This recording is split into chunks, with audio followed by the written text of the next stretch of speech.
بسم الله الرحمن الرحيم، والصلاة والسلام على أشرف المرسلين سيدنا ونبينا محمد عليه أفضل الصلاة والسلام، وعلى التابعين ومن تبعه بإحسان إلى يوم الدين. إخواني الكرام، متتبعي ومتتبعات الصفحة الرسمية للهيئة الوطنية لأطر التخطيط التربوي بالمغرب، مرحبا بكم. إنه لمن دواعي سروري أن يكون لي شرف المشاركة في افتتاح الجامعة الربيعية في نسختها الأولى، والتي سهر أعضاء الهيئة الوطنية لأطر التخطيط على إعدادها رغم الظروف الاستثنائية والتدابير الاحترازية التي يعيشها بلدنا الحبيب. وكما تعلمون بسبب تفشي هذا الوباء وهو كوفيد 19. وقبل بدء اللقاء يشرفني أن يكون معي اليوم السيد مصطفى سكتو، الكاتب العام للهيئة الوطنية لأطر التخطيط، والذي سيأخذ مني الكلمة قصد الافتتاح الرسمي لهذه الجامعة الربيعية. تفضل أخي مصطفى. السلام عليكم ورحمة الله تعالى وبركاته. شكرا المستشار ياسين مسكورة على يعني العمل الذي تقوم به وعلى تسيير هذا اللقاء. في البداية أرحب بجميع أطر التخطيط التربوي والأطر الإدارية والتربوية وجميع يعني الأساتذة والعاملين بمنظومة التربية الوطنية وجميع المتتبعات والمتتبعين لهذا النشاط البدئي والافتتاحي لمشروع يعني مهم في نظر يعني الهيئة الوطنية لأطر التخطيط التربوي، وهو الجامعة الربيعية الأولى في نسختها الأولى. يعني طلب مني في البداية أن أعمل يعني على نوعا ما إعطاء فكرة عن هذه الهيئة التي يعني تنظم هذا النشاط. هذا في البداية الهيئة الوطنية لأطر التخطيط التربوي هي منظمة مهنية مستقلة تأسست يعني حديثا في فبراير من السنة الماضية 2019.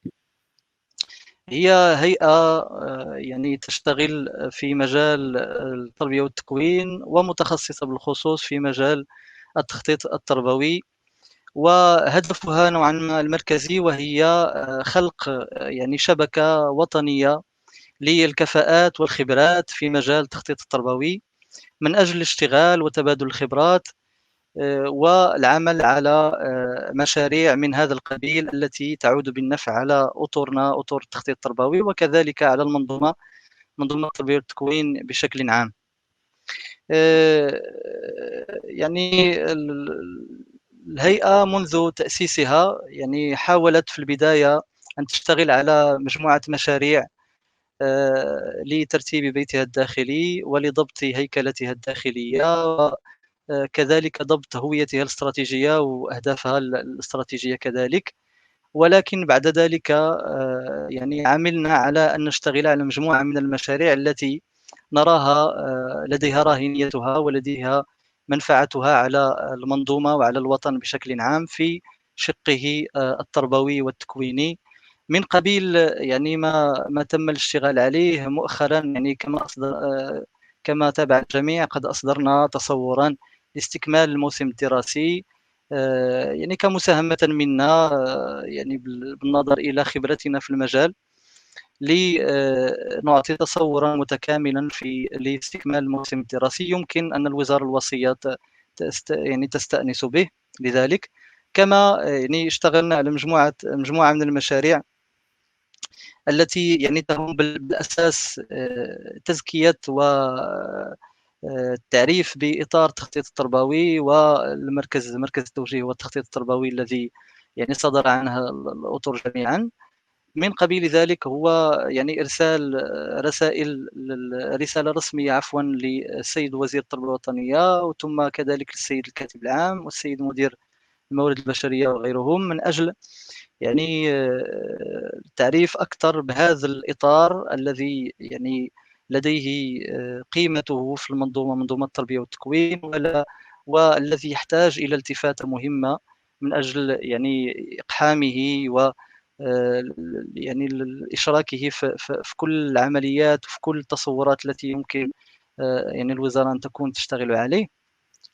كذلك عملنا على أن نبدع مشاريع من هذا القبيل، مشاريع ممكن أن تكون يعني صلة وصل بيننا وبين كل الفرقاء وكل الشركاء كذلك الذين نلتقي معهم في نفس الأهداف وفي نفس يعني التصورات وفي نفس يعني المقاصد، من قبيل هذه الجامعة الربيعية الأولى، التي تبتغي بالأساس فتح نقاش حول قضايا راهنة وقضايا يجب أن يكون لدينا تصور يعني لها مستقبلي، خصوصا في ظل هذا الوضع يعني الصعب والمفروض علينا جميعا.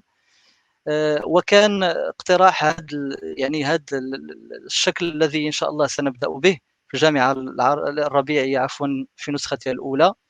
وأنا يعني لا يفوتني يعني كختم الكلمة أن أشكر يعني بالشكر الجزيل الإخوان فريق عمل هذه الجامعة الذين يعني سهروا وبذلوا يعني مجهود عظيم من أجل أنه يعني تفعل هذه الفكرة التي بدأت كفكرة بسيطة.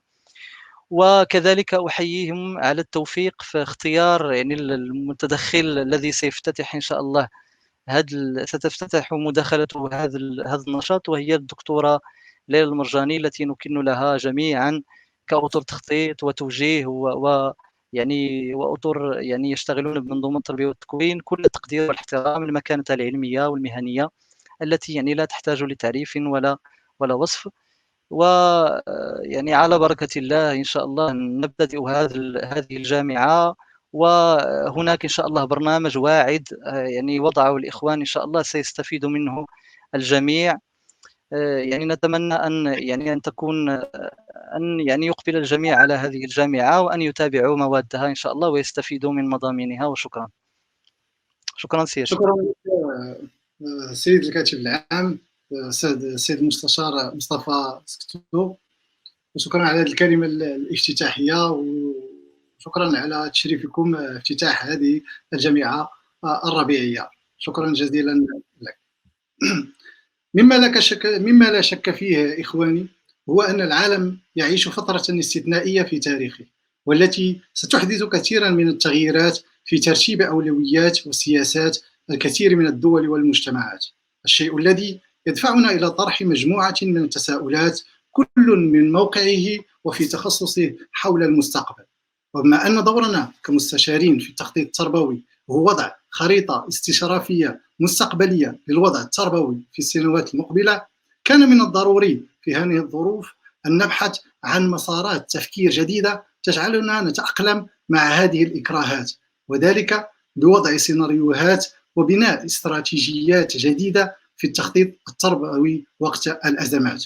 وللإجابة عن هذه التساؤلات يشرفني أن أستضيف اليوم أستاذتي العزيزة الدكتورة ليلى المرجاني، التي مهما تكلمت عنها لن أوافي حقها، فهي تعد مرجعا كل الأطر التخطيط التربوي بالمغرب، لما لها من معارف وتجارب في مجال التخطيط التربوي والإحصاء المدرسي راكمتها من خلال تجاربها في مختلف المهام التي وكلت إليها، وآخرها رئاسة قسم الخريطة والتوجيه سابقا بالأكاديمية الجهوية للتربية والتكوين بجهة الرباط سلا القميطرة، الشيء الذي رشحها لتكون أستاذة التخطيط التربوي بمركز التوجيه والتخطيط التربوي بالمغرب، بالإضافة لكونها أستاذة باحثة وخبيرة تعمل مع مجموعة من المنظمات الوطنية والدولية كاليونسكو والمعهد الدولي للتخطيط التربوي بباريس. أستاذة مرجاني، لي الشرف الكبير اليوم أن أراك من جديد وأن أستقبلك في هذا اللقاء. شكرا جزيلا على هذا الشرف. مساء الخير سي ياسين، مساء الخير سي مصطفى، مساء الخير جميعا. الشرف لي طبعا افتتاح الدورة الأولى من الجامعة الربيعية لهيئتنا في نهاية الأمر.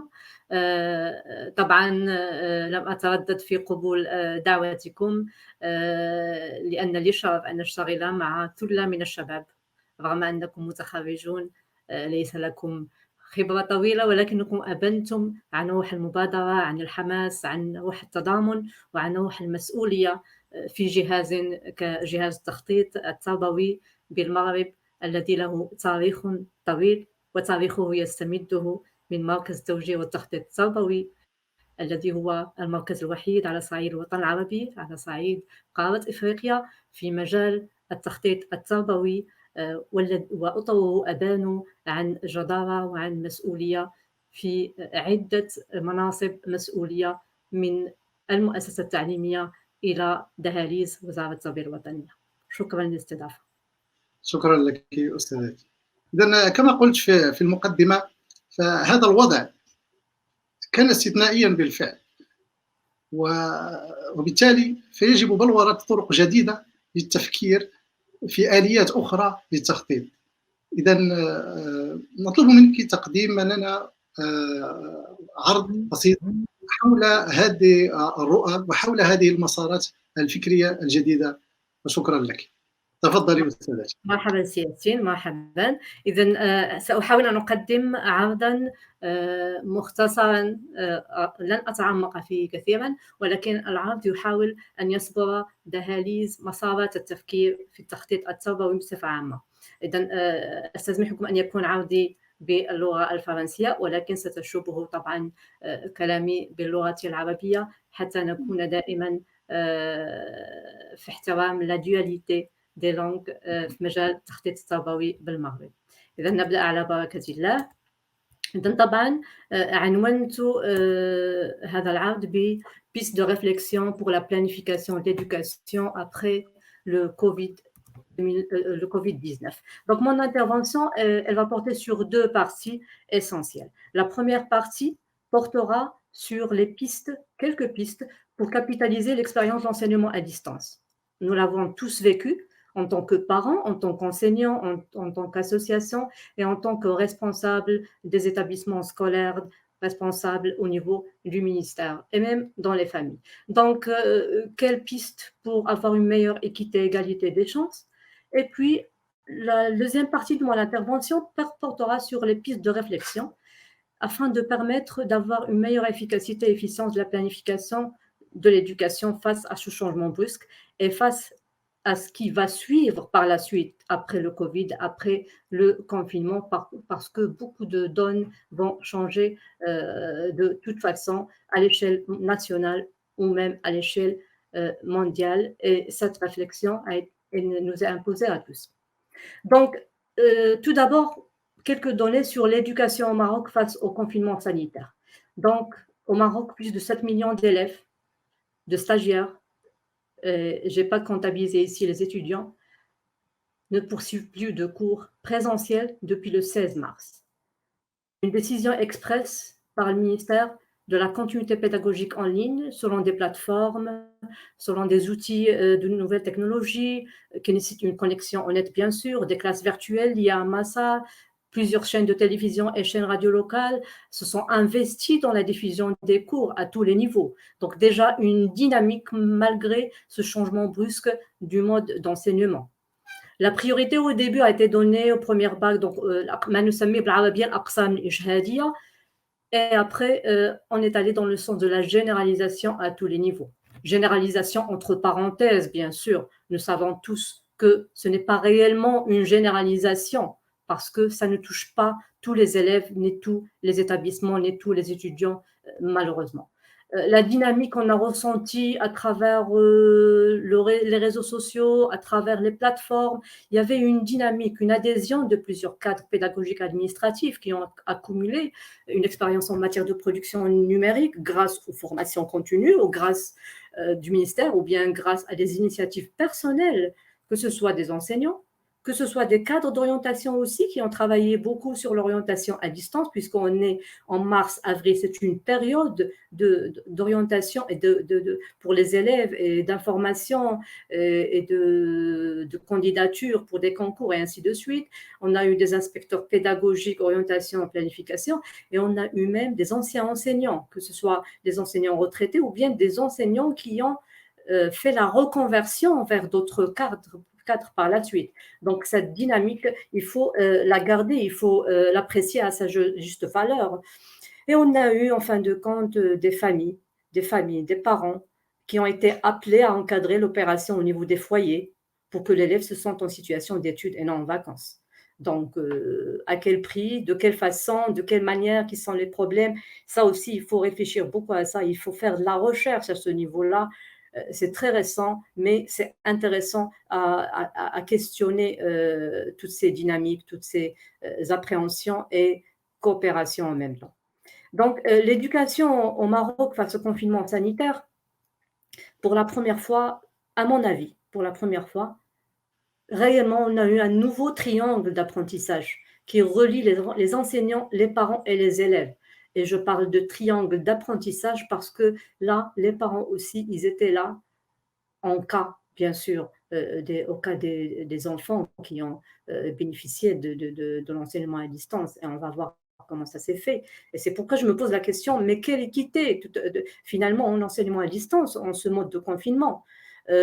Si je reviens, on ne peut pas dire, on peut pas mesurer pour le moment cette équité. Il faut faire de la recherche, un diagnostic réel du terrain. Mais au moins, je me suis basée sur des indices préliminaires pour évaluer l'équité de ce mode, que ce soit à l'échelle mondiale ou bien à l'échelle nationale. J'ai des statistiques de l'UNESCO, avril 2020, des statistiques de l'ANRT au Maroc en 2017, qui nous prouvent qu'il y a vraiment une réelle fracture numérique préoccupante dans l'enseignement à distance. Ça va de soi.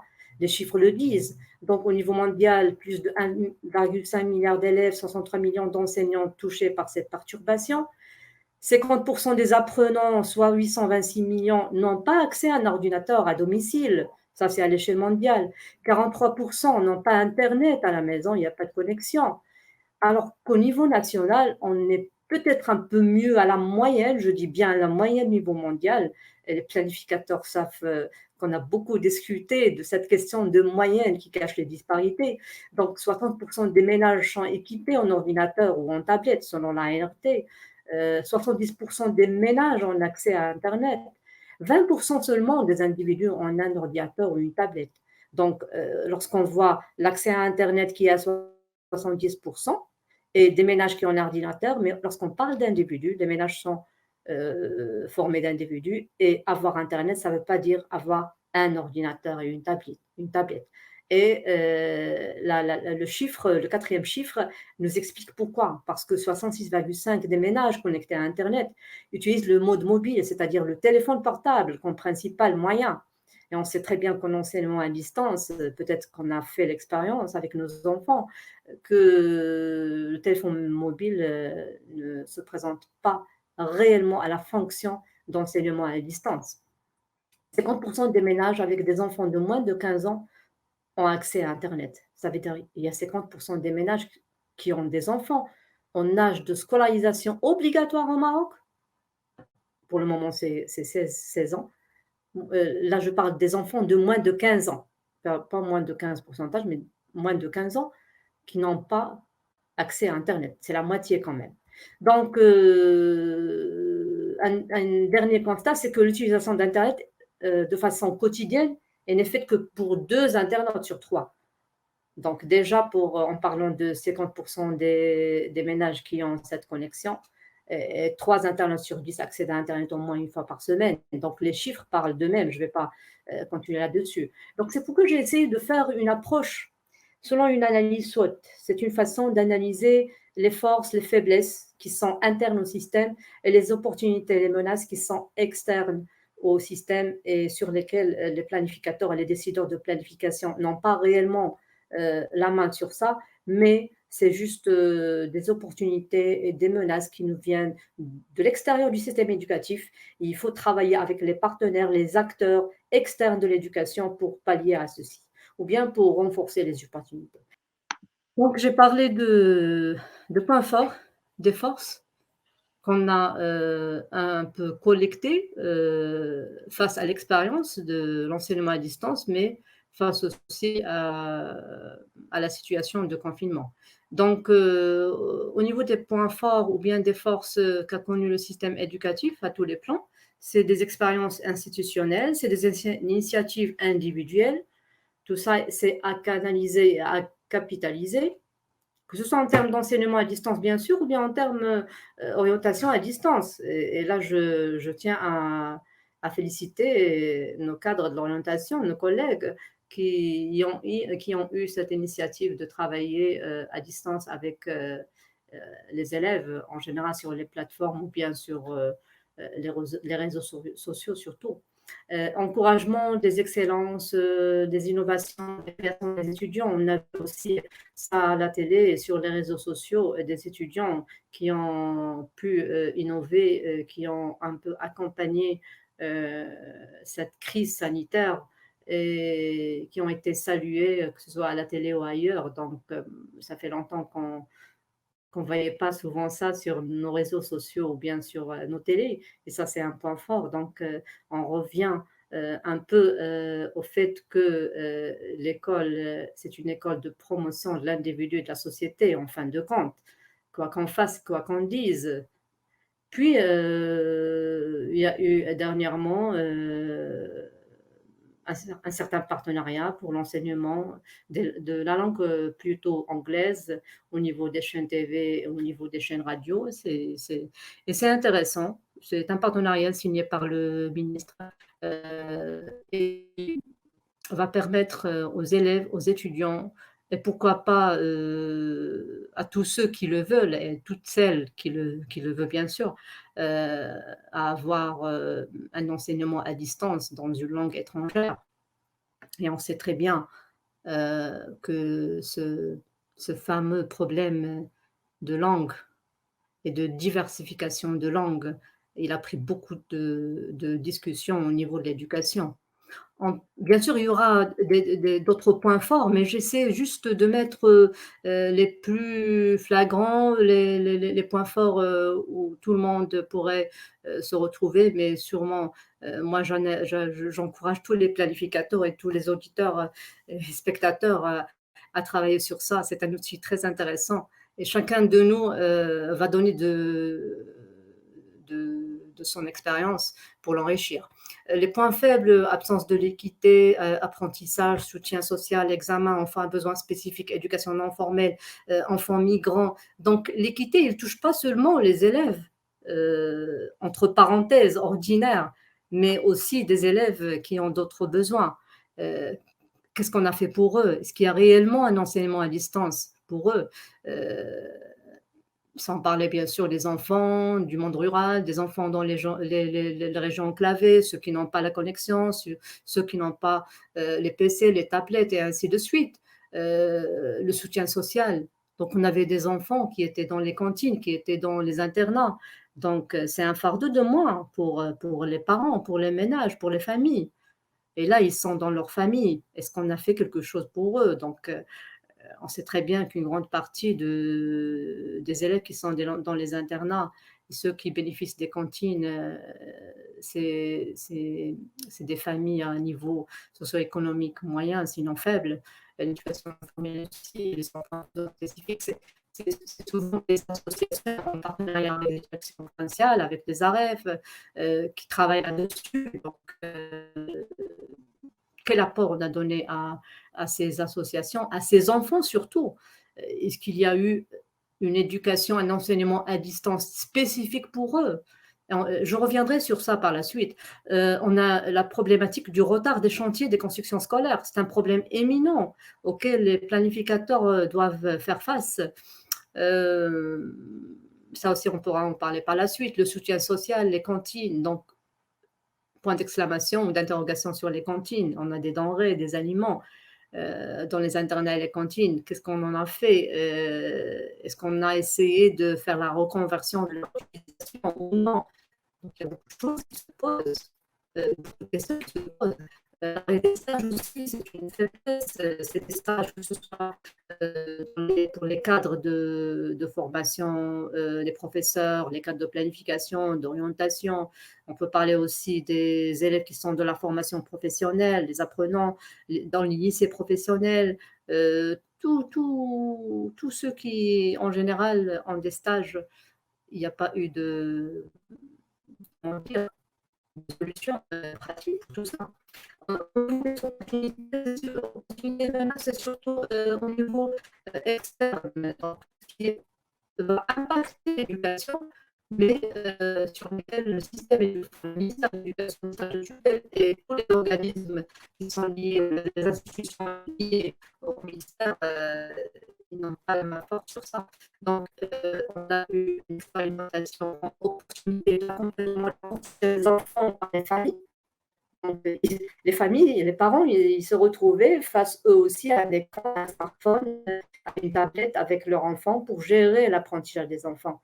Et pour certaines familles, certains parents qui ne savent pas quel effort est nécessaire, quelle patience est nécessaire pour faire apprendre aux enfants à tout âge, ils ont fait cette expérimentation.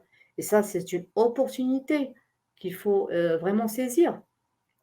La dynamique positive autour de l'école aussi. Il y a eu une dynamique de la société civile, des entreprises, des collectivités locales, des lauréats des écoles supérieures. Je parlerai juste, par exemple, il y a des collectivités qui ont distribué des tablettes aux élèves.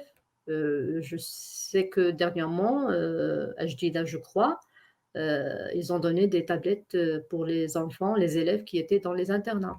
Des lauréats des écoles supérieures et même des étudiants qui ont travaillé sur des innovations.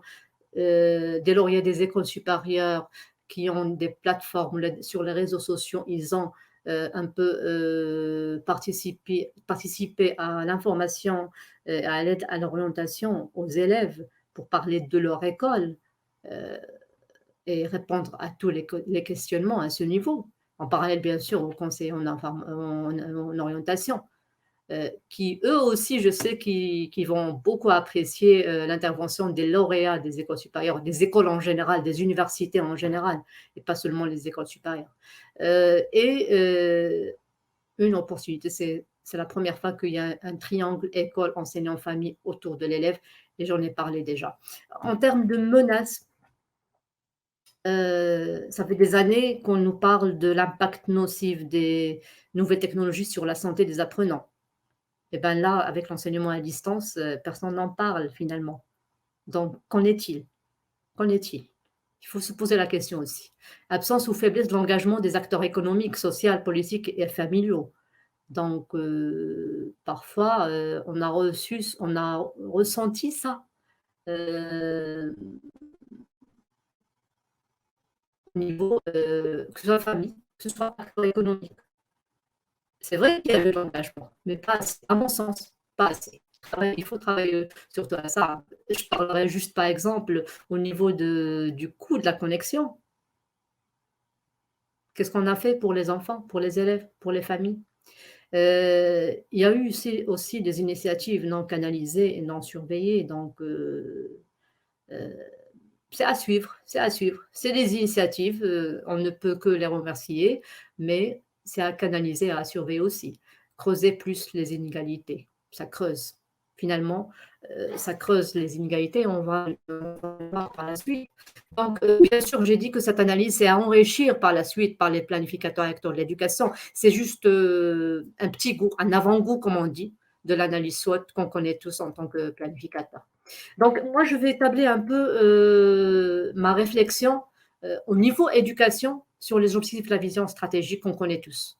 Et je parlerai surtout de l'équité et l'égalité des chances, la qualité pour tous, et en fin de compte, la promotion de l'individu et de la société qui va avec les deux premières. Et je ne vais pas m'étaler beaucoup sur la dernière parce qu'il faut beaucoup de temps pour parler de ça et il faut beaucoup d'études surtout et creuser un peu plus dans le sujet. Donc, je vais essayer d'approcher quelques pistes de réflexion. Et je vais me baser sur les leçons à tirer de ce changement brusque en mode d'enseignement suite au Covid-19 et que faudrait réellement voir en termes de planification de l'éducation. C'est juste une réflexion qu'on peut enrichir par la suite et discuter par la suite. Donc, la première leçon, on a vu dans nos rues, à la télé, sur les réseaux sociaux, qu'il y a eu un non-respect de confinement. Donc, pas partout, bien sûr, mais il y a eu des cas qui ont énervé tout le monde, j'en suis certaine, et moi avec. Et je me demande, c'est quoi la relation de non-respect de confinement et l'éducation? Est-ce qu'il y a vraiment une relation? Et moi, je crois que réellement, il y a une grande relation. Quelques raisons possibles. faible sens de civisme, citoyenneté, responsabilité, manque de confiance de certaines catégories dans les responsables et décideurs, bref l'État en général, situation socio-économique difficile, tout le monde le sait. Donc, il y a des familles, des ménages qui travaillent au jour le jour. Donc, comment leur dire du jour au lendemain, hop, voilà, on ferme tout, vous vous confinez, et chacun chez soi. Donc, c'est un peu difficile quand même. Analphabétisme et autres. Bien sûr, il y a beaucoup de raisons possibles. J'ai essayé de mettre juste quelques-uns, mais je ne vais pas bien sûr parler de tout ça parce que ça ne relève pas seulement de l'éducation. Mais moi, je crois que je vais marquer en rouge là, faible sens de civisme, citoyenneté, responsabilité, c'est très lié à l'éducation. Donc, et là, je me réfère à quelqu'un que j'adore beaucoup, un pédagogue suisse qui parlait en 1921 de l'école. D'ailleurs, il dit que l'école, c'est un produit satanique. Je suis d'accord, mais bon, je ne comprends pas pourquoi il le dit. Il dit que l'enfant aime voir son activité servir à quelque chose, faire en sorte qu'elle n'eut aucun but. J'ai enlevé juste quelques phrases. Il aime parler, on le contraignait en silence. Il voudrait raisonner, on le fit mémoriser. Il voudrait chercher la science, on la lui servit toute faite. Donc, nos ateliers, nos laboratoires et tout, on le sait. Mémoriser aussi. Notre système éducatif au Maroc, il est basé malheureusement sur la mémorisation. Et moi, je ne suis pas surprise de voir des enfants au baccalauréat qui ont 19 sur 20, parce que on se rappelle à notre époque, par exemple la philosophie, on n'aurait jamais un 19 sur 20, parce qu'il fallait faire une analyse philosophique. Mais lorsque je questionne ces dernières années nos bacheliers, qu'est-ce qu'on vous demande dans l'épreuve de philosophie? Ils me disent que juste restituer ce qu'on a, ce que dit tel philosophe, tel philosophe, tel philosophe. Donc c'est la mémorisation et on lui sert la science toute faite, il doit que mémoriser finalement. Ce n'est pas toujours le cas, mais c'est à 90%, j'avance un chiffre comme ça, on a de ça. Ils voudraient s'enthousiasmer en inventant les punitions. Alors les enfants apprirent ce qu'ils n'auraient jamais appris sans cela. Ils surdissimuler, surtricher et surmentir. On peut être d'accord quelque part ici, mais c'est point faible. Ils ont amené un problème au niveau de civisme, de responsabilité, de initiative et autonomie. Donc, ils sont en train de mémoriser, pouvoir de décision réfléchi. Donc, il est toujours en réaction aux professeurs, aux enseignants d'apprentissage. Donc, il n'est pas en action, en initiative finalement, appréhension des crises. Donc, il est toujours en cours de punition. Et l'innovation, quelque part, elle est perdue à ce niveau. Donc, ces experts, bien sûr, pédagogiques, d'appeler à cette problématique et d'essayer de peut-être avancer des pistes de réflexion. Je ne le ferai pas, ce n'est pas de mon sort. Et je laisse ça aux pédagogues, à nos chers pédagogues qui ont bien sûr l'expertise nécessaire pour ça. Deuxième leçon, inéquité de l'enseignement à distance. Et bien plus. Pourquoi? Parce que finalement, il faut repenser l'enseignement à distance pour l'intégrer dans notre système après le confinement. Mais par où commencer? Quelle piste? J'ai essayé de mettre quelques pistes. C'est le fruit de plusieurs lectures sur d'autres pays qui travaillent avec l'enseignement à distance, sur les problématiques de l'enseignement à distance au Maroc, les quelques expériences qui ont été faites au Maroc même avant le confinement.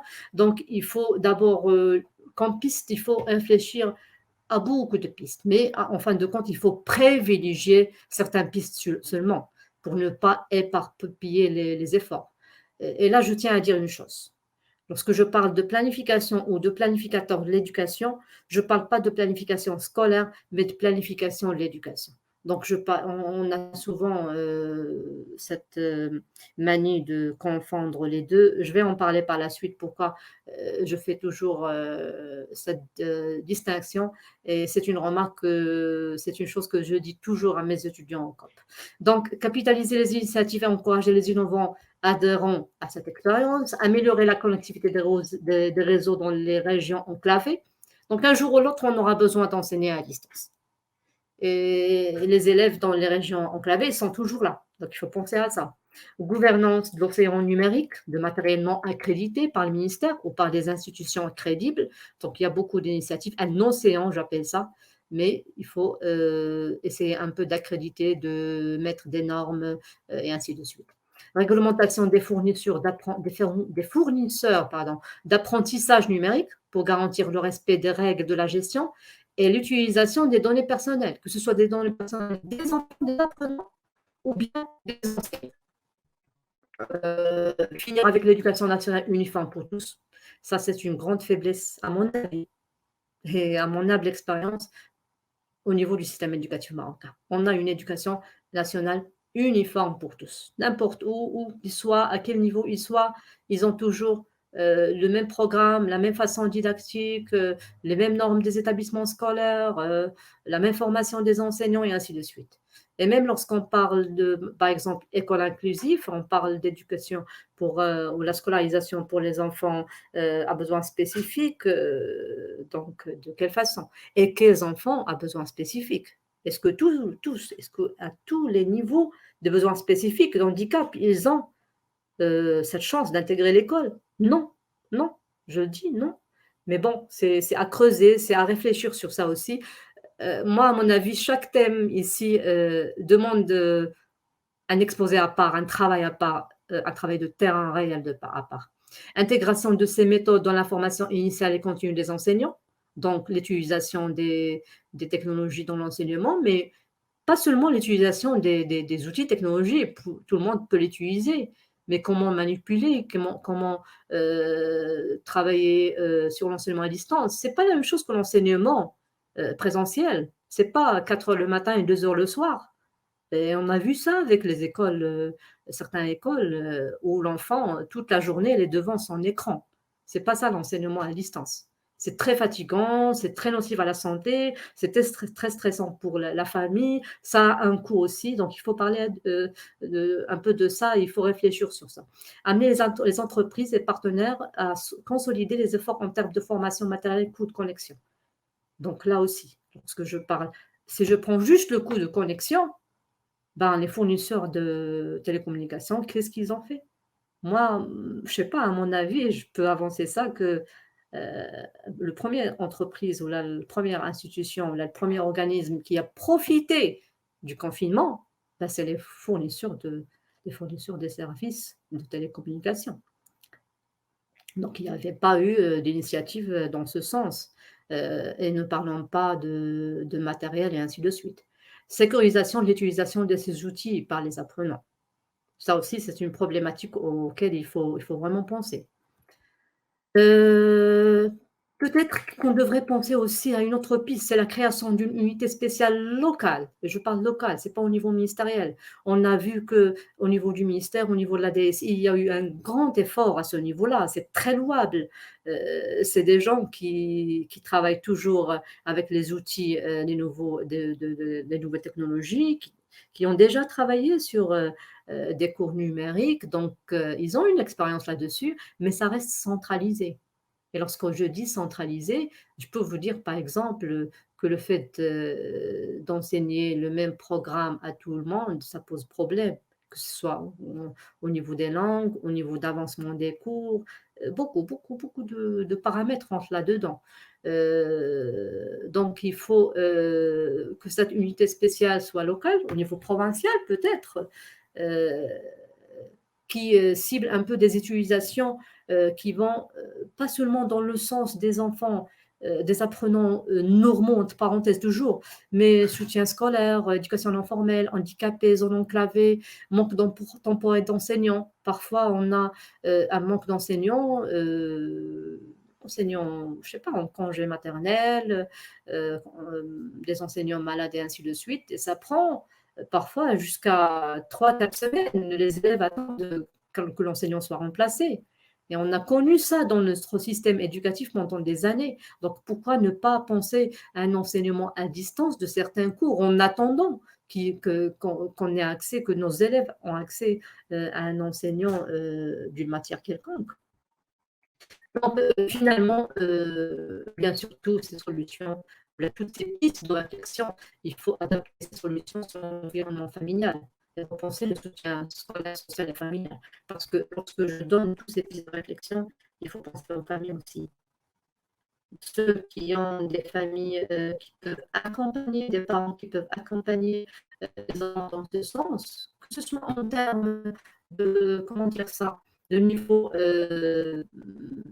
éducation, de niveau scolaire, de niveau formation, ou bien que ce soit au niveau socio-économique pour pouvoir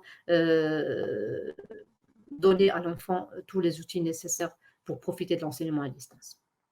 Les enfants de tout niveau, bien sûr, de toute catégorie, que ce soit besoin spécifique ou autre. Troisième leçon, c'est la dernière leçon que je mets ici, c'est quelle piste pour repenser la planification de l'éducation. Donc déjà, c'est quoi la planification de l'éducation? J'en ai parlé brièvement tout à l'heure. La planification de l'éducation, finalement, c'est toute démarche de façon très brève, parce qu'il y a beaucoup de définitions, mais c'est une démarche de préparation anticipative de ce que doit être le futur du système éducatif. Selon une gestion axée sur les résultats, sur les moyens, selon d'autres façons de gérer les choses, mi-objectif, mi-moyen et ainsi de suite, mais ça reste une démarche de préparation anticipative. Au niveau du Maroc, les opérations basiques sont les plus connues, ceux que nos planificateurs, auxquels s'attellent nos planificateurs, sont les plans de développement d'action, de projet, de programme. Et ce n'est pas à tous les niveaux de décision qu'on a ça. La carte scolaire annuelle, carte scolaire prospective, les simulations des scénarios sur la base des modèles appropriés. Les trois dernières, enfin, le deuxième et troisième, pour moi, c'est la planification scolaire. Ce n'est pas de la planification de l'éducation. Donc, on prépare nos besoins en termes d'enseignants, en termes de ça, en termes de conditions, en termes de budget, ainsi de suite. Mais lorsqu'on parle de carte éducative ou la planification éducative, ça englobe tout. Ça englobe toute l'éducation. Tout ce qui a atteint l'éducation, soit formation professionnelle, université, école, besoins spécifiques et ainsi de suite. Donc, bien sûr, pour travailler tout ça, il faut des cadres de compétences appropriés. Et j'ai parlé tout à l'heure des cadres de la planification, des lauréats du COP, qui est l'unique institut en son genre à l'échelle de l'Afrique et des pays arabes. C'est pas consolidé. Donc, il ne faut pas finalement penser que la planification de l'éducation est égale à la planification scolaire. Je vous donne juste un exemple que je donne toujours à mes étudiants. La planification scolaire, parce que je fais une carte scolaire d'une direction provinciale et je dis que j'ai besoin de telle salle, de tel enseignement, ainsi de suite. Si je sais de la planification, de la carte éducative, je ne vais pas construire une extension par salle ou la recruter un enseignant alors que j'ai un institut à côté, par exemple, de formation professionnelle ou autre, des salles dans un organisme institutionnel quelconque qui sont inutilisées et que je pourrais utiliser pour l'éducation. Mais je ne le fais pas parce que je suis dans la planification. Donc, c'est un budget de plus, c'est un effort de plus, c'est un coût en temps, c'est un budget qu'on est en train de jouer là-dedans, alors qu'on aurait pu penser à la planification de l'éducation. La même chose, l'utilisation des enseignants vacataires entre système éducatif, formation professionnelle, lycée professionnel, unicité, formation professionnelle, ainsi de suite. Ça se fait, mais ce n'est pas de façon institutionnelle. Et puis de réflexion, bien sûr, c'est juste des prémices. Mais c'est juste je vais repenser un peu certains plans d'action des projets de la vision stratégique, parce que la vision stratégique, elle est là. On ne peut pas travailler en dehors de la vision stratégique 2015-2030. On est en 2020, il reste encore 10 ans. Et le Covid vient là pour chambouler beaucoup de choses. Et surtout que, à mon avis, tous les économistes le disent, après le confinement, on fera face à la rareté des moyens, on fera face à une crise socio-économique possible, ne serait-ce qu'au niveau des ménages qui sont touchés par le confinement, des ménages qui n'ont pas de ressources continues, qui ont des ressources journalières, et les prémices sont déjà là, je crois. Donc, la première piste, je vais travailler sur 3 pistes, sur 3 diapos, c'est ce qui me reste de mon exposé. Donc, piste de réflexion pour une école de l'équité, de l'égalité et des chances. Ça, c'est un premier objectif général ou le fondement de la vision stratégique. J'ai pris juste certains projets ou certains plans d'action du ministère. Soutien social, par exemple. Donc, on parle de TIC. Nous connaissons tous c'est quoi TIC. Donc, c'est une aide en argent, disons-le, aux familles, aux ménages, pour les encourager à envoyer leurs enfants à l'école. Donc, je crois cette année ou l'année dernière, on a commencé à prendre comme critère le RAMED. Donc, le RAMED, déjà, lors du confinement, pour ce qu'on appelle التضامن مع العائلات أو الأسر اللي كتوفر على رابط فهما توفوا ولا حصلوا على مساعدات من الدولة من كخطوة تضامنية وأيضا on s'est retrouvé avec l'informel, donc avec des ménages, beaucoup de familles qui ont besoin de ces aides, mais qui n'ont pas le RAMED. Donc, que pourrons-nous conclure? Que pourrons-nous dire de nos élèves, de nos apprenants? Donc, ceux qui ne vont pas bénéficier de TIC parce que les parents, la famille n'a pas RAMED. Il faut creuser ça aussi. Les cantines, les internats. Donc, pourquoi ne pas repenser la connexion des internats avec l'Internet, avec une salle Internet? Parce que nos lycéens ou nos collégiens, pour le moment, ils ont besoin de ça pour leur recherche, pour les études et ainsi de suite.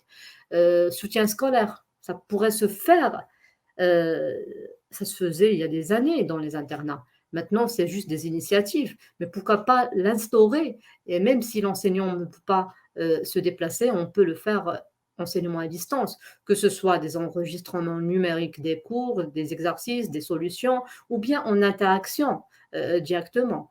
Pourquoi ne pas faire intervenir les partenariats?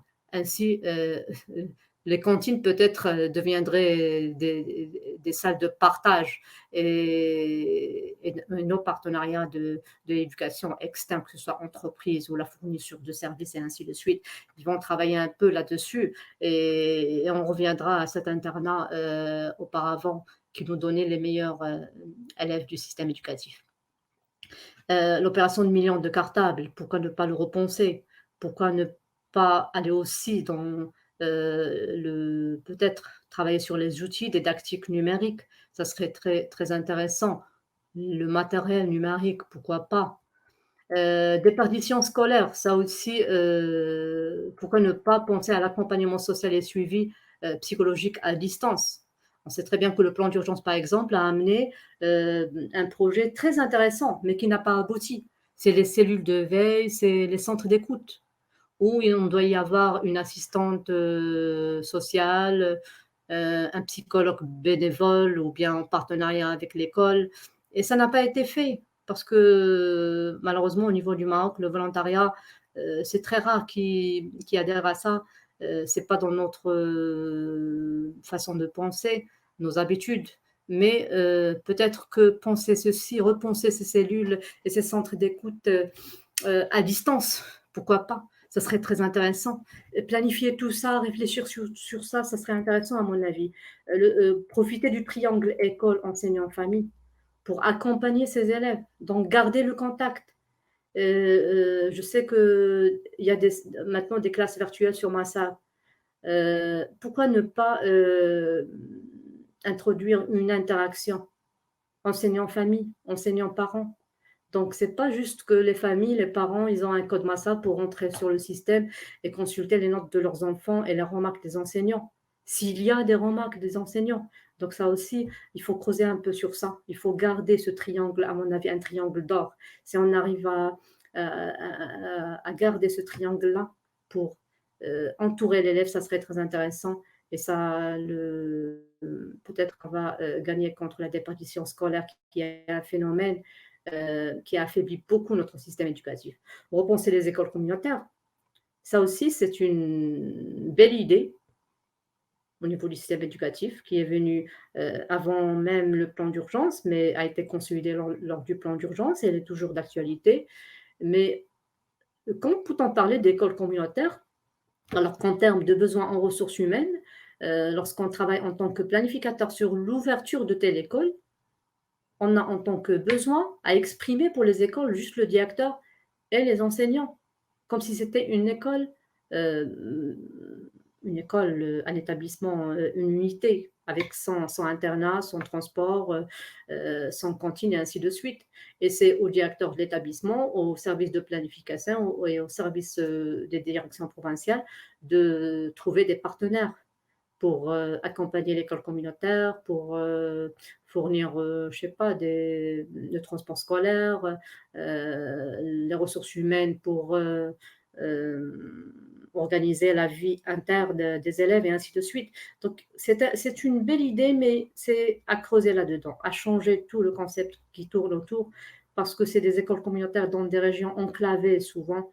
Et je connais des expériences d'écoles communautaires qui ont pu faire descendre le taux de déperdition scolaire de 10% à 0%.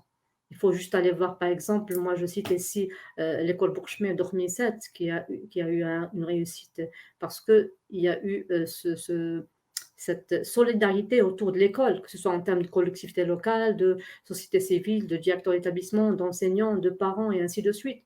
Mais ce n'est pas toujours le cas. Lorsqu'on laisse ça juste aux initiatives, ça pose beaucoup de problèmes. Donc, il faut institutionnaliser la chose. Il faut creuser un peu là-dessus. Le soutien scolaire aussi, il faut le repenser. On sait très bien qu'on n'a pas assez d'enseignants pour faire le soutien scolaire. Donc, il faut repenser un soutien scolaire à distance. Pourquoi pas? Ce n'est pas toujours le cas. Il faut penser à ça et garder les deux en parallèle, selon le besoin de l'apprenant. Parce qu'ils n'ont pas tous besoin d'être présents. Formation initiale et continue des enseignants, dans le soutien, dans l'utilisation des nouvelles technologies pour l'apprentissage, exactement. Donc, repenser les heures de travail des enseignants. Lorsqu'on parle de soutien scolaire, en général, on demande aux enseignants de l'intégrer dans leur emploi de temps, mais on a le même nombre de cours à donner, de ce qu'on appelle DOS. Donc, comment faire l'équilibre entre les deux et faire le soutien scolaire alors qu'on sait déjà que les heures de travail ne suffisent pas pour compléter ou la finir le programme scolaire des élèves. Donc, pourquoi ne pas repenser les heures de travail des enseignants et intégrer un peu cet enseignement à distance, mais bien sûr le cadrer dans l'établissement scolaire.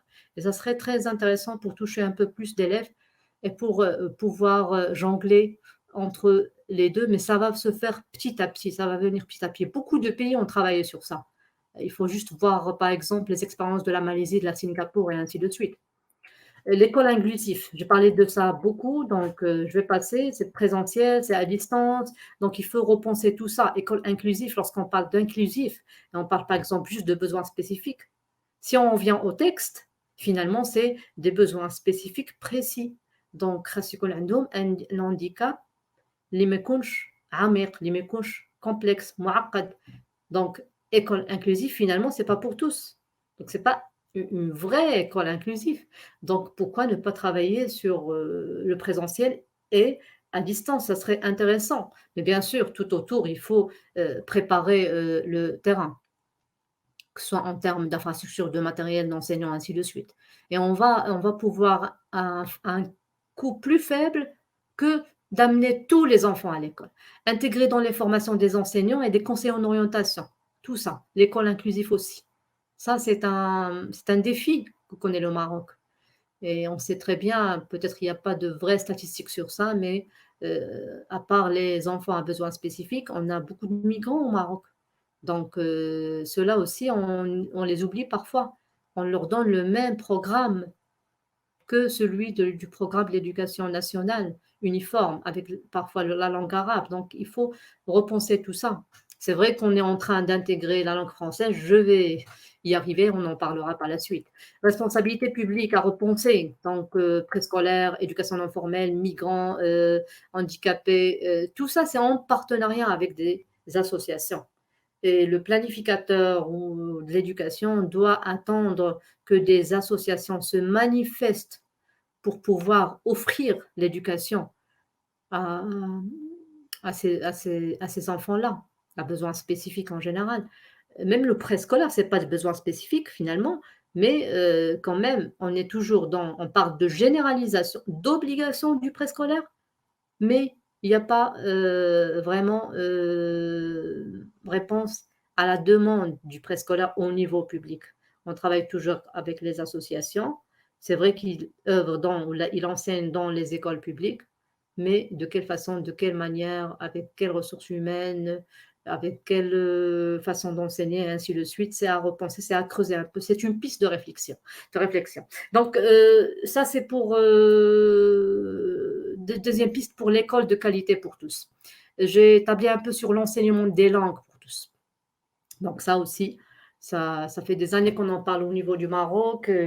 Souvent, on parle parfois de qualité des enseignements et problématiques des langues et le choc des langues entre le baccalauréat et l'université. Donc, on a repensé tout ça et finalement, le ministère a pensé on est passé par plusieurs étapes, baccalauréat ou la option internationale de baccalauréat, ainsi de suite. Et maintenant, ça fait juste 2 ans, on parle d'enseigner les matières scientifiques en langue française. Donc, à quel prix? De quelle façon?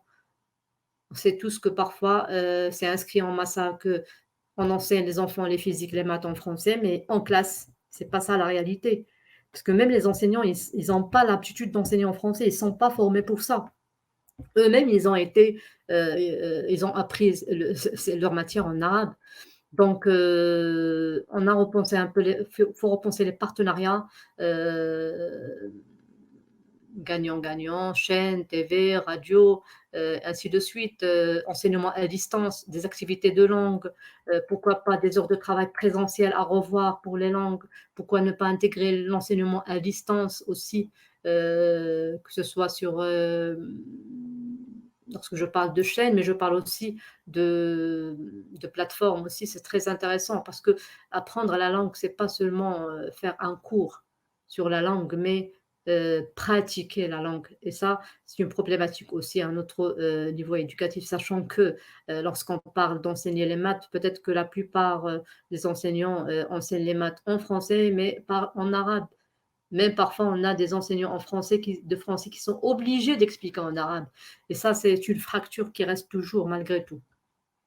Construction scolaire. Donc ça aussi, RH. Donc, il faut repenser les besoins en construction scolaire. Lorsque je parle de planification de l'éducation et pas de planification scolaire, j'ai parlé déjà de ça, pallier aux arrêts des chantiers.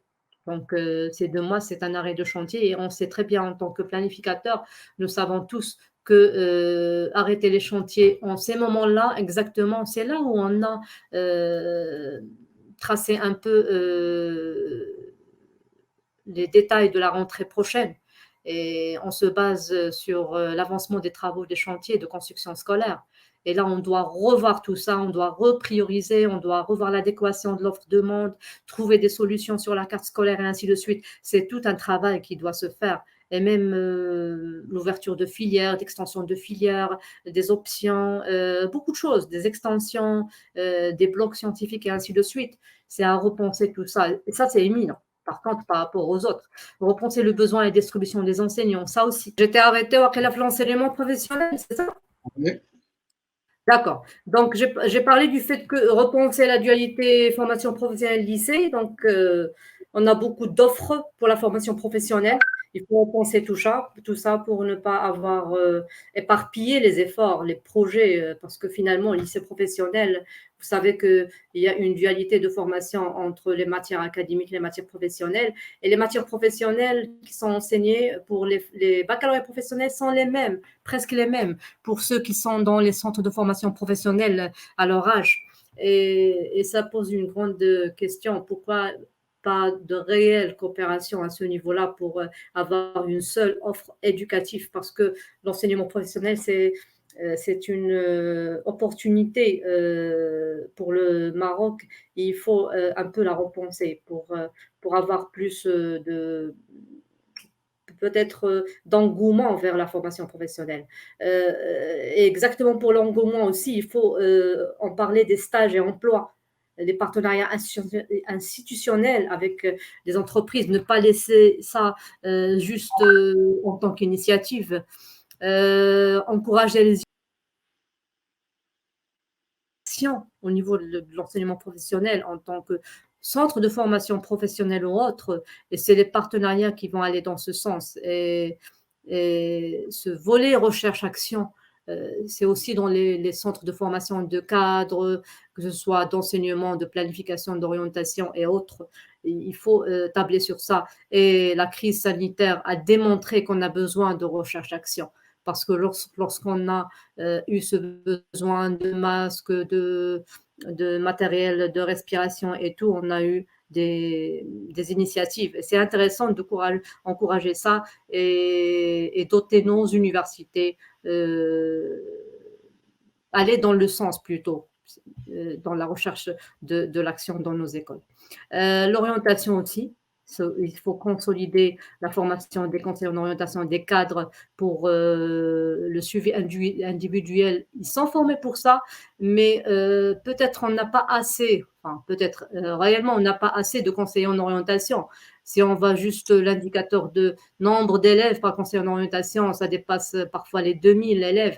Donc, comment demander à un conseiller en orientation de faire le suivi individuel, d'accompagner l'élève dans son projet personnel alors qu'il a 2000 élèves à suivre. Donc, en attendant qu'il y ait plus de recrutement de conseillers en orientation, pourquoi ne pas penser à l'orientation à distance, au suivi à distance, à l'accompagnement à distance, que ce soit en masse ou individuel, ça dépend selon le besoin. On ne peut pas suivre tous les élèves, bien sûr, en attendant qu'on ait un conseiller en orientation par établissement.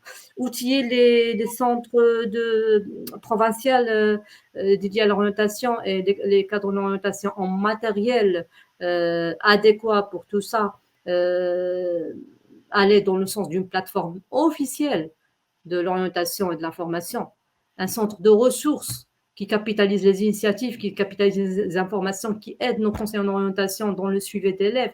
Ça aussi, c'est un chantier que le ministère commence dernièrement à repenser à ça et il faut accélérer, vraiment accélérer dans ce sens.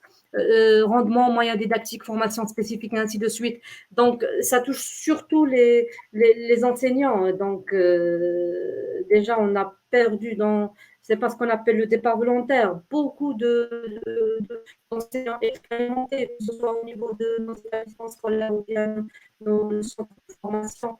Il faut pallier réellement à ça. Il faut aussi doter les enseignants des moyens didactiques adéquats pour accompagner l'élève, pour accompagner هذا التطور الكبير في العالم ديال التكنولوجيا، في العالم ديال الشبكات، في العالم ديال التواصل.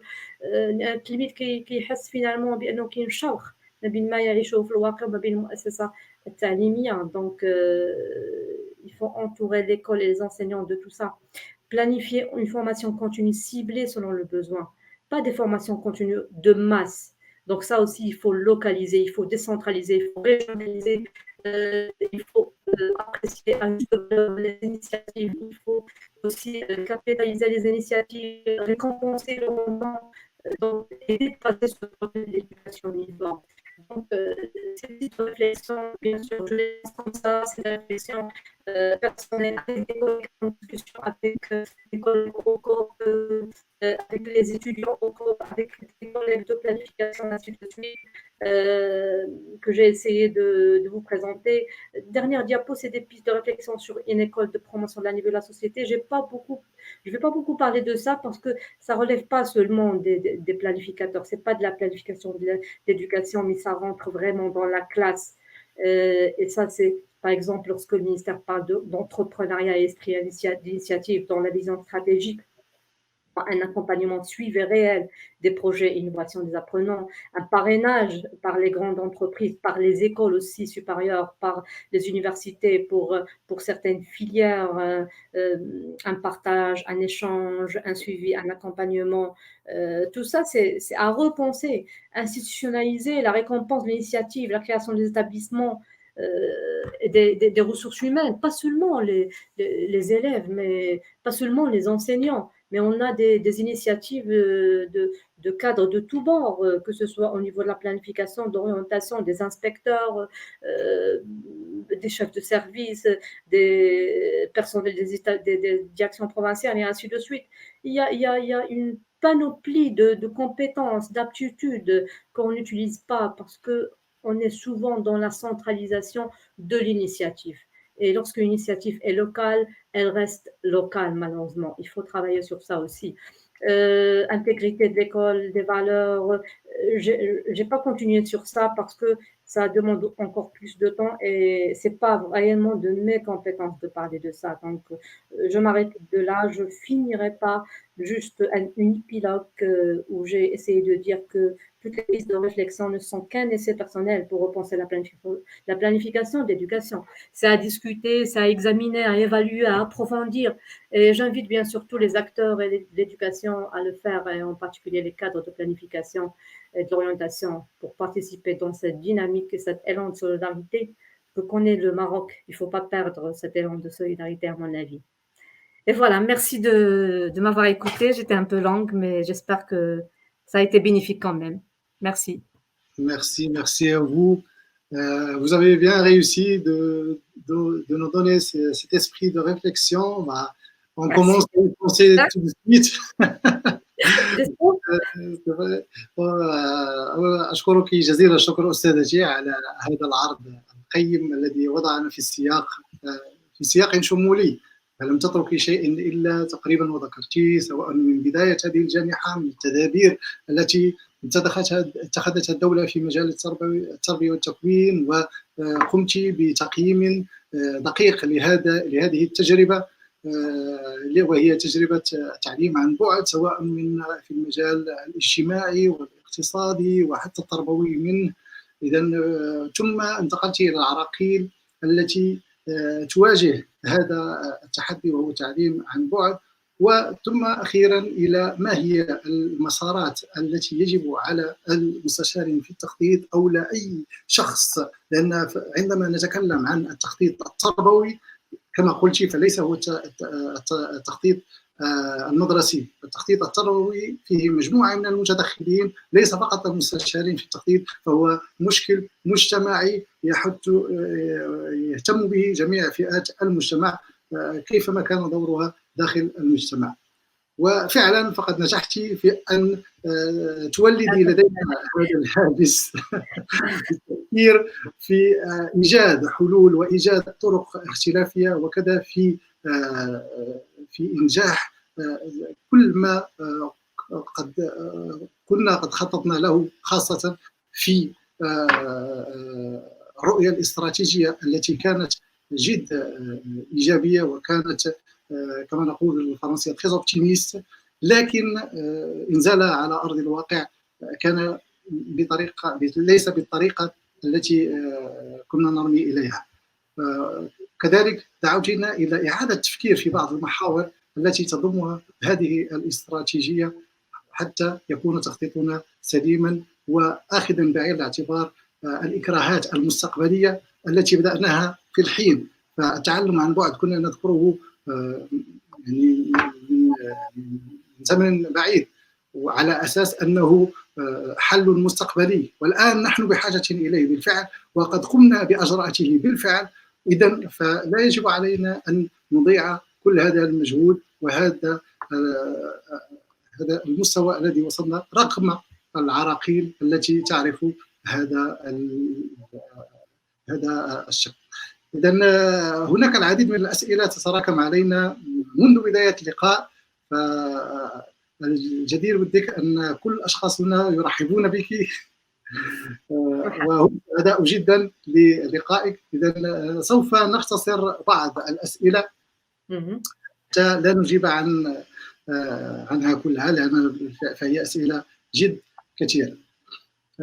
نأخذ هناك سؤال: أتمنى صادقا الأستاذة المرجاني أن تعمل على توطين تقنيات مركز التفتيش، مراكز كوب، التدريس عن بعد في مختلف مراكز التكوين هذه الجامعة كشفت عن العجز مهول. أظن أن هناك مشكل في الصياغة. المهم السؤال كيقول: أنا على لماذا لا هل يمكن أن تتبنوا في مركز توجيه طبعا باختصار؟ لا، هناك احساس زعما فريمون عميق من اداره المركز، من اساتذه المركز، من انه هناك حاجه للتدريس عن بعد. المركز سواء الاداره او الاساتذه يتكلمون عن هذا او يحاولون العمل على هذا منذ سنوات، ويمكن ان نقول بان طلبه المركز هذه السنه استفادوا من التعليم عن بعد من طرف عديد من الاساتذه، سواء عبر دي بلاتفورم ولا عبر واتساب ولا عبر مجموعه ديال الاليات. ولا اخفيكم انه البارحه كان عندنا اجتماع فيديو كونفرنس مجلس التكوين بإدارة المركز، وهناك تفكير جدي في العمل على هذا ابتداء من السنة المقبلة، لأن كما تعلمون أظن بأن الوزارة تتجه نحو رفع من أعداد المكونين في مسلك التوجيه بالإضافة للتخطيط، وهذا يدفعنا إلى إعادة التفكير في كيفية توزيع المواد. وطبعا تعلمون أنه مؤخرا في 2 و3 مارس كان هناك ندوة عن تطوير التكوين بالمركز، واستدعي فيها عديد من الأطر خريجين المركز، بالإضافة إلى فاعلين على صعيد الوزارة والأكاديميات من رؤساء مصالح وأقسام. وكان هناك 4 ورشات: ورشة عن التكوين المستمر، ورشة عن التكوين عن تكوين الأساس، ورشة عن الممارسة المهنية، ورشة عن الإطار التنظيمي للمركز. حاليا الوزارة تعمل مع الوزارة على إعادة تجديد مرسوم المركز، وفي هذا المرسوم سنعمل على أن يكون هناك تكوين مستمر بالإضافة لتكوين الأساس، وكلاهما يتضمنان في بنود الاقتراحات ديال مجلس التكوين وديال جميع الحاضرين في هذه الندوة وفي الورشات اللي اشتغلنا عليها، على أساس أنه يجب أن يصبح مركز التوجيه والتخطيط التربوي مركزا صباحا في التعليم. وأظن في السنوات القليلة المقبلة سيتم ذلك إن شاء الله. إن شاء الله، ونتمنى أن يتم كذلك في سلك التفتيش مستقبلا. إن شاء الله إن شاء الله. هذا رغبتنا جميعا، ولكن كيبقى هو قرار الوزارة، هو المرسوم الجديد. نحاول أن نعمل على ذلك إن شاء الله، ونتمنى خيرا إن شاء الله بإذن الله. سؤال آخر: هذه الجائحة كشفت عن العجز المهول الذي تعانيه المنظومة في مجال التدريس عن بعد. في نظرك أستاذتي، ما هي بعض التدابير والإجراءات الممكنة للتخفيف من هذا العجز؟ شكرا جزيلا. شكرا. إذن بالنسبة للعجز في التعليم عن بعد، لا يمكن هكذا أن نتكلم عن تدابير انطلاقا من تجربة 2 شهرين فقط في المغرب. يجب أن نعمل أولا على تشجيع البحث في هذا المجال على الصعيد الوطني، على الصعيد الإقليمي، على الصعيد الجهوي، على صعيد المؤسسات، أن نرى ما هو المتواجد، أيضا كابيتاليزي لي زينيسياتيف. الحاجيات كنظن كاين حاجيات ماديه وماشي هي اللي كتخلق اشكال كبير، ولكن الاشكال الكبير هو لا موتيفاسيون دي زانسينيون، لا موتيفاسيون دي زيليف، la motivation des familles. Donc, est-ce qu'on est prêt à travailler sur l'enseignement à distance, que ce soit dans nos familles, avec les apprenants? Est-ce que les apprenants nous القدرة على المبادرة، على أنهم يكونوا responsables de numérique، المسؤول عن الدراسة ديالو؟ إذا خصنا نعملوا أيضا ضغط المناهج التعليمية في المؤسسات التعليمية، خاصنا نخدموا ايضا مع الاساتذه والمدرسين، نشجعوهم نحفزوهم، والتحفيز معهم كان ماديا فقط في نظري.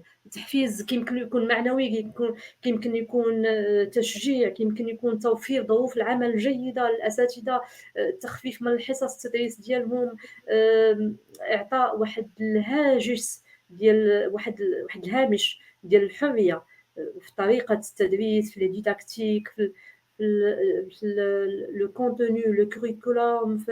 دونك مجموعة ديال الحويجات اللي خصهم يكونوا عندنا في الأول، ويمكننا غيكونوا عندنا تجارب. طبعا عندنا تجارب في لونسينمون ديستانس ومازال غيكونوا. كنتمنى انه من بعد الحجر الصحي نواصلوا هذا الجهد اللي عندنا، ما نضيعوش، لان الى جينا نجمعوا غير ما تم العمل به على صعيد لي بلاتفورم اوفيسيال ولا زينيسياتيف انديفيدويل، حاولنا نكابيتاليزيو هذا الشيء هذا. ديجا عندنا اون باز. دونك il faut faire des études de terre, il faut faire une collecte d'informations, il faut faire de la recherche pour trouver les meilleures façons de faire. وهاد les façons de faire ما غاديش يكونوا centralisés ولا unique. Ça dépend. فينا milieu social, milieu économique. ما يمكنلكش تجي تقول واحد مثلا في حي بارونتيز راقي، ما كنعرفش انا براقي، مي في حي اللي عندهم لي كونديسيون دو في ou les conditions de connexion, ou les tablettes, ou les smartphones, et tout est là, où les parents ils sont bien dotés la formation, le cadre socio-professionnel d'Elhom pour suivre et accompagner leur enfant. Ça, c'est facile. Mais le problème, c'est ailleurs aussi. Donc, c'est pas tellement de l'éducation. On va écouter tout à l'heure à Yassine. La planification de l'éducation, c'est pas l'affaire des planificateurs tout seuls. Les planificateurs, ils peuvent donner des plans d'action, des plans de développement, mais ils font avec ce qu'ils ont. Ils sont, il faut donner les ingrédients pour réussir un plan d'action. Donc, si on n'a pas les ingrédients, on va كاينين ماشي غير في المؤسسات التعليميه ولا في التخطيط والمديريه الاقليميه، كاين في المجتمع ديالنا ككل. اذا côté matériel, mais surtout pour résumer, يكون عندنا روح المبادره وتقدير الاخر والتضامن والتعاون في العمل ولو ترافاي كولابوراتيف. l'enseignement à distance demande un travail collaboratif. Donc خصنا نتعلموا جميعا le volontariat, le travail collaboratif. Travail collaboratif, volontariat, ça veut pas dire بان on sera pas rémunéré ou encouragé. عاوتاني il faut donner les conditions aux enseignants. ما يمكنلكش تقول له ايوا خدم 24 ساعه ولا خدم 21 ساعه ديالك ودير لي l'enseignement à distance. Il faut voir que je connais des enseignants اللي toute la journée راه خدام في l'enseignement à distance وبالليل كيوجد لي كور ولا غدا كينوض بكري باش يوجد لي كور و avec ses moyens de bord. Donc tout ça, il faut parler de tout ça. Donc c'est une vraie problématique. ولكن il faut, comme j'ai dit tout à l'heure, la recherche-action. نخدموا في la recherche-action في les centres de formation, في les universités, في les écoles, وعاد نمشيو في le sens ديال les solutions. و ça va venir petit à petit, je crois. Voilà. حتى لا نطيل عليك أستاذتي، نزيدوا سؤال أخير. هذا أكيد غادي يكون من مستشار التخطيط، كيقول فيه أن le déconfinement et les grandes opérations de la planification, à savoir les nouveaux inscrits et la carte de réajustement, qu'est-ce que vous proposez? كاملنا حنا هذا سؤال عام، كاملنا كنعرفوا ان دي زيتاب باقي تابعينا وصافي غير كل واحد عنده التصور ديالو. دونك بغينا لا بروبوزيسيون ديالك. وي دونك فعلا هذا هاجس ديال المخططين حاليا، ومؤخرا توصلت بعديد من المكالمات من زملاء اللي كيشتغلوا داخل المديريات الاقليميه وكيتسائلوا على هذه المساله هذه، وكنظن يمكن كاين فيهم اللي كيشتغلوا حاليا على الخرائط التوقعيه. دونك اللي هي ليطاب الثانيه ديال تهيئ السنه الدراسيه المقبله. شنو يمكن لي نقول؟ طبعا ملي كنتكلموا على لو رياجستمون، ça veut dire quoi? L'ajustement de la carte scolaire ou la préparation de la rentrée scolaire avec l'échantillon de construction, c'est que في هاد l'étape اللي كتكون en général fin mai début juin حتى juillet، وهي اللي كتعطيني النظره النهائيه للدخول المدرسي المقبل، هي اللي كتمكن مصلحه التخطيط انها توصل المديرين المؤسسات التعليميه السنه المقبله كيف تشتغل المؤسسه ديالك بدقه. يعني شحال عندك من قسم، شحال عندك من تلميذ، شحال عندك اونسينيون، شنو هو لو بوزوان ديالك، شنو هو الفائض ديالك، شنو المواد اللي غدرس، شنو هما الشعاب اللي غتخلق، الشعاب اللي غتحذف، كيفاش غتخدم الانترنا، كيفاش يخدموا لي كانتين، كيفاش غيكونوا لي زوبيراسيون دو سوتيان سوسيال اي انسي دو سويت. دونك تو سا سي لا بلانيفيكاسيون. وملي كنتكلم على لي زيليف سي لي ريزولتا دو فان داني، دونك هما اللي ما عندناش. فوالا البروميير شوز لي ريزولتا دو فان داني. دونك مثلا ملي كنتكلموا يمكن نجي مثلا هاد الريزولتا دو فان داني كاين اشكاليه ولا هاج لي زيكزام كومون كيفاش غتكون ليفالواسيون. دونك كاين بعض الاشخاص اللي كيطلبوا انه كلشي ينجح كوم دوطخ بيي. ça va poser un grand problème de déperdition des aliments. حيت غنجحو تو الموند ولكن on n'a pas le niveau pour. حنا كنعرفوا بان نسبة النجاح في السادس مثلا كتقارب 90%، ولكن نسبة النجاح في الاعدادي 50%. Donc la première chose à poser, c'est déjà c'est une grande problématique que je relève beaucoup à les étudiants de l'époque, c'est qu'on se pose la question à l'âge d'Afamay, en fait 50% des élèves ils redoublent في ثالثة إعدادي. Donc déjà c'est une problématique de fond. Donc les résultats de fin d'année, on doit décider le ministère comment ça va se faire.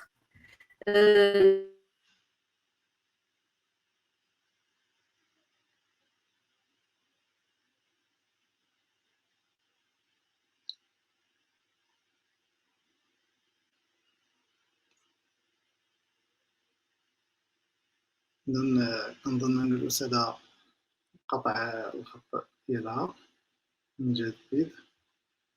ثانيا كنعاودو نعتذروا على هذا المشكل هذا. شوفوا واش معنا. الو وي أنا معك. قطعنا كنظن. هي تقطعت أنا. دونك كنت كنقول كتسمعني؟ هي هذا مزيان. دونك كنت كنقول بان خاص المينيستير il doit trancher au niveau des résultats de fin d'année. دونك الان نفرضوا ان هاد لي résultats de fin d'année حنا كنديروا التوقعات اون جينيرال اون طونك بلانيفيكاتور على شنو كيكون عندنا في المؤسسات التعليميه مؤسسه لمده 3-4 سنوات، وكنبنيو لي بريفيزيون ديالنا. وغالبا لي بريفيزيون اللي كنديروهم في الخريطه النظريه في المرحله الاولى تيكونوا مقاربه بشكل كبير لما يكون في نهايه السنه الدراسيه، الا في بعض الحالات اللي يمكن لها تكون طفره في بعض المؤسسات، لان سي لا كونتينيتي دي زونسينيومون ولا دي نيفو دي زيليف دون ان ايتابليسمون سكولير سي مينيوسيو.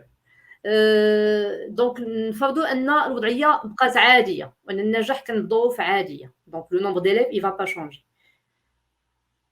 Donc هنا les scénarios, si ça va changer c'est autre chose. Donc هنا les planificateurs à mon avis déjà d'abord ils doivent travailler sur ça. Ils doivent ينبهوا les décideurs ou ils doivent donner l'information comme quoi les capacités d'accueil ديالنا au niveau des établissements où il faut pas décider n'importe comment. Les résultats de fin d'année ils sont liés aussi à la carte scolaire, mais surtout انا بالنسبه لي هاجزين ماشي لا كارت سكولير، حيت on pourra toujours trouver de la place à tout le monde. ملي كنقولوا التلميذ كان في الاولى ونجح للثانيه كو سو بقى في الاولى ولا في الثانيه كاينه بلاصتو في ليتابليسمون.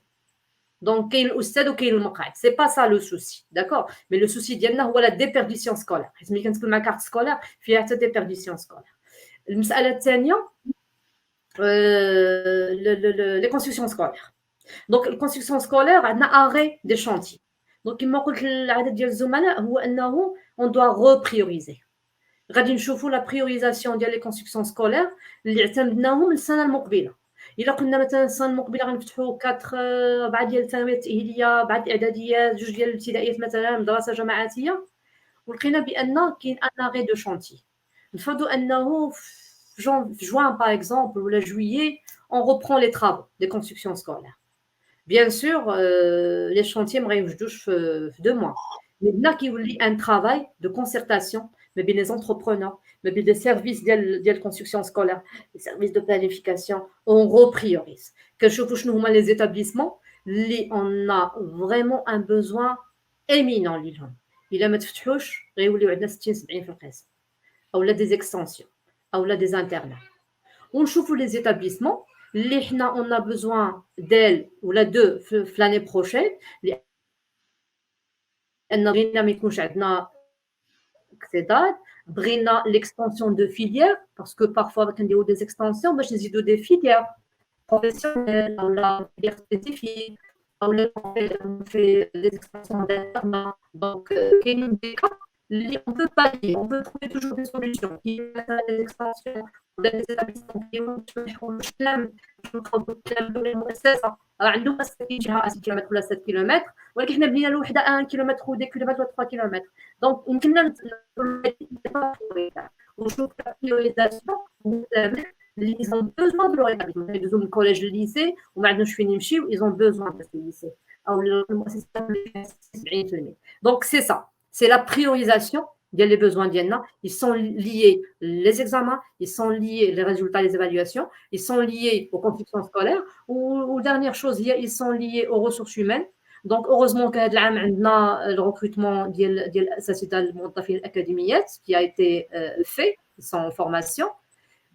تكلم الوزير الاول على او رئيس الوزراء على l'ajournement ou le report ديال le recrutement. Je sais pas est-ce qu'il parle aussi de l'enseignement pour l'année prochaine ou non, on va voir par la suite, mais d'ici là يحلها الحل ان شاء الله ان شاء الله. J'ai essayé d'approcher un peu la réponse. ميرسي بوكو، شكرا بزاف على هذا الافاده وشكرا على الموافقه ديالك باش انك تشاركي معنا في هذه الجامعه الربيعيه. وحنا كما عاهدنا عليك الصراحه حنا ما كناش متفاجئين زعما بصراحه بالقبول، لانك دائما كنتي ابوابك ديما مفتوحه لجميع المستشارين وجميع التساؤلات ديالنا، وقتك كاملوا لينا صراحه. هذا شرف عندنا استاذه بحالك وشخص بحالك اللي كنعتزوا به في المجال ديال التخطيط. شكرا بزاف استاذه ديالي. كل الشكر لكم جميعا، ونتمنى نلتقيو في مناسبات اخرى ان شاء الله، ونتمنى ما نكونش ثقيله عليكم.